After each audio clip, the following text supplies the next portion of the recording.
Salut, aujourd'hui je vais vous faire une présentation succincte de trois loopers, le V8 Acoustic Singer, le RC10R et le RC500. Et ensuite je ferai une synthèse sur les loopers en général et sur ces trois-là en particulier.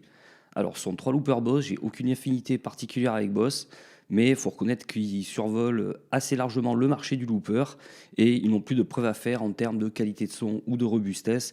Et de plus, ce sont des produits qui sont très bien finis, très bien faits. Il y a des petits détails du genre les boutons poussoirs qui sont complètement silencieux, contrairement à d'autres pédales qui feront des clics assez vilains et assez moches à l'enregistrement.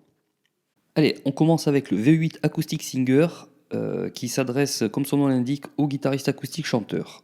Donc, au niveau des branchements, on va retrouver bien évidemment une entrée jack pour la guitare, une entrée XLR pour le micro, un potard de réglage de la sensibilité du micro pour le Larsen, l'alimentation fantôme, une prise auxiliaire, deux sorties jack pour votre instrument, une sortie casque, deux sorties XLR pour votre micro, une entrée foot switch, une entrée USB, l'alimentation et un petit bouton d'allumage pas commun sur le looper, d'habitude il n'y en a pas, c'est très pratique. Alors, le V8, il se décompose en trois parties bien distinctes. On a à gauche le préampli guitare, au milieu le préampli voix et à droite le looper. Au niveau du préampli guitare, on va retrouver une touche acoustique résonance qui va jouer sur la brillance et le sustain de votre guitare. Et ce, sur trois niveaux, donc vert, orange ou rouge, et avec un potard de niveau. Alors autant vous dire que rien qu'avec cet effet-là, on a une excellente et très très large palette sonore de très très bonne qualité. La reverb, de très bonne qualité aussi, trois niveaux également, vert, orange et rouge. On va avoir room, All 1, All 2. Et un potard de niveau également. La touche chorus, avec un potard de niveau également, ça c'est le multi-effet. Il y en a 7. On va avoir un slow gear, un ring mode, un chorus, un tremolo, un phaser, un delay, un mode delay et un octaveur. Et vous avez le bouton poussoir dédié pour activer l'effet ou le désactiver. Notch, phase, ça c'est pour régler le Larsen de votre guitare. Vu que c'est des guitares acoustiques à résonance, forcément ça Larsen assez vite et vous pouvez régler avec ce potard-là et le bouton d'activation. Le préampli voix. Le préampli voix, on va retrouver une touche Enhance Correct. Un effet, alors ça c'est pour correction de tonalité. C'est pas un effet très très très rock and roll, donc si comme moi vous chantez très très mal, commencez par vous abstenir et apprendre à chanter plutôt que de jouer avec des corrections de tonalité. Enfin bon, ça c'est mon avis personnel. La reverb, très bonne qualité. Des petits effets bien sympas de voix, électrique, distorsion, radio, double, high and low, low, high and higher, higher et high. Et un potard de niveau également. Le looper très basique, où on va pouvoir enclencher soit la guitare, soit la voix, soit les deux. Un potard pour régler le niveau de sortie de votre guitare et vous pouvez également régler le niveau de sortie de votre looper avec le petit curseur en bas. Petit curseur en bas qui va servir aussi de mémoire, de touche mémoire pour revenir sur les mémoires que vous aurez paramétrées. Et aussi, vous pouvez l'activer au pied avec un foot switch par défaut. Enfin, c'est paramétré par défaut comme ça. Moi, je vous conseille fortement de paramétrer votre foot switch pour en faire un bouton stop comme je l'ai fait, ce qui vous évite, pour stopper votre boucle, de faire un double clic. Vous pouvez, pour le coup, lancer la boucle avec le bouton poussoir du looper, enfin, enregistrer votre boucle, pardon, la lancer et ensuite la stopper sur un simple clic avec le foot switch. Et option encore qui est top, qui est super bien faite, qui en fait une machine de guerre de live, c'est que vous pouvez effacer votre boucle sans la relancer grâce au moyen du foot switch. Le RC10R, RC pour record, R pour rythme. C'est un looper boîte à rythme. Alors, au niveau des branchements, on va retrouver deux entrées instruments. Donc vous pouvez par exemple brancher une guitare et une basse qui feront très bon ménage avec votre boîte à rythme. Deux sorties, donc pour choisir de sortir sa guitare sur un ampli guitare et sa basse ou sa boîte à rythme sur une sono ou un ampli basse. Une entrée foot switch, une entrée alimentation, une entrée et une sortie MIDI et une connexion USB. Alors, le RC10R, il se compose en deux parties. On a à gauche le looper, à droite la boîte à rythme, avec deux boutons, un bouton poussoir dédié pour chaque, un potard de volume dédié pour chaque et un écran rotatif pour chaque également. Sur l'écran rotatif, vous pouvez voir l'état de la boucle ainsi que la piste sur laquelle vous travaillez. C'est un deux pistes et qui est synchronisable avec votre boîte à rythme. En haut, on a un écran de contrôle sur lequel vous pouvez revenir sur vos mémoires et les boucles que vous avez enregistrées. Vous pouvez choisir le tempo, choisir le type de musique sur lequel vous voulez travailler, et sur chaque type de musique, il y a plusieurs rythmes différents.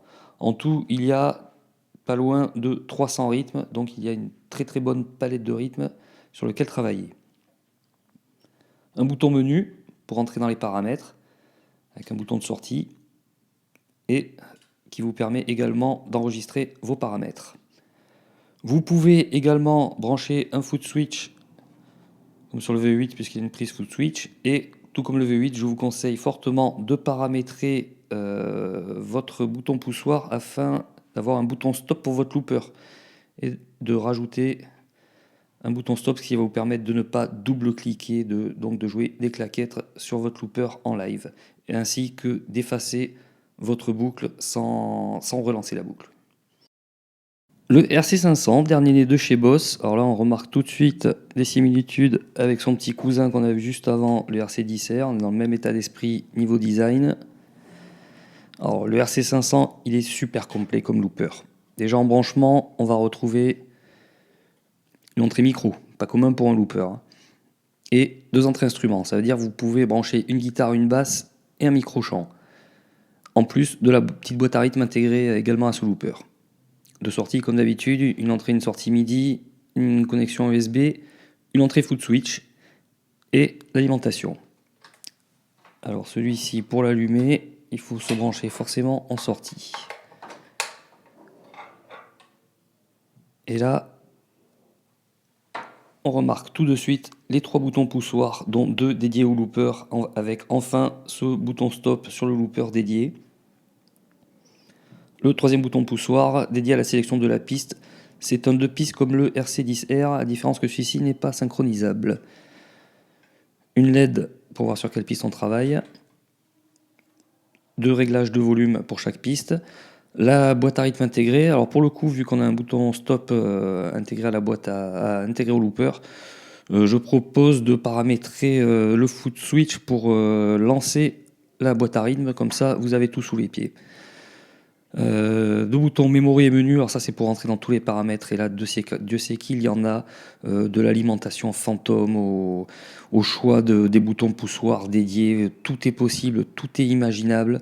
Il y a énormément de choix, d'ailleurs un petit peu trop. Je déconseille aux novices du looper de se lancer dans ce genre de machine.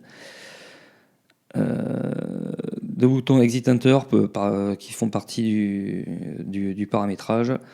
Memory value pour revenir sur vos enregistrements, et un bouton pour le niveau du micro, pour le micro-chant. Alors, pour résumer tout ça, je commencerai par dire que vous n'êtes pas obligé d'acheter un de ces trois loopers. Un looper simple de bonne qualité vous coûtera une centaine d'euros. Il y a par exemple chez TC Electronics le Ditto, qui est un petit looper de ce format-là qui est très très bien noté. Vous avez le RC1 de chez Boss. Ensuite, entre 100 et 200 euros, vous aurez des loopers un petit peu plus évolués. Et une option qui peut me paraître très intéressante, ça serait pour celui qui n'a absolument aucune pédale, d'acheter par exemple un multi-effet. Alors là, encore une fois, j'ai du Boss, le GT1 qui procure des effets de très très bonne qualité et qui est un looper très simple mais d'excellente qualité aussi. Et ensuite, au-delà de 200 euros, vous avez des loopers un petit peu bien plus évolués comme ceux que je vous ai présentés.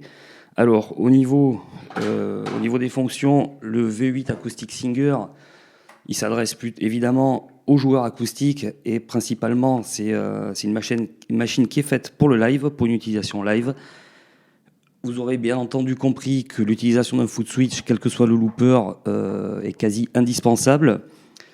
Le RC10R, lui, il est plutôt dédié à une utilisation studio ou maison. Je dirais que c'est plutôt un looper qui est fait pour travailler ses morceaux, bien que une utilisation avec un foot switch lui ouvrira les possibilités d'une utilisation en live.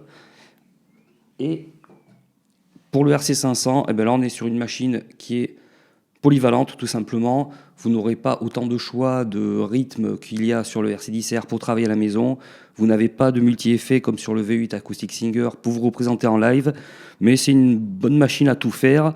Et pour celui qui a pas mal de pédales dans son choix, je dirais que c'est un bon. Pour un premier looper, c'est un excellent choix. Voilà, j'espère que ce tuto matos vous aura plu et puis je vous dis à bientôt pour une prochaine vidéo.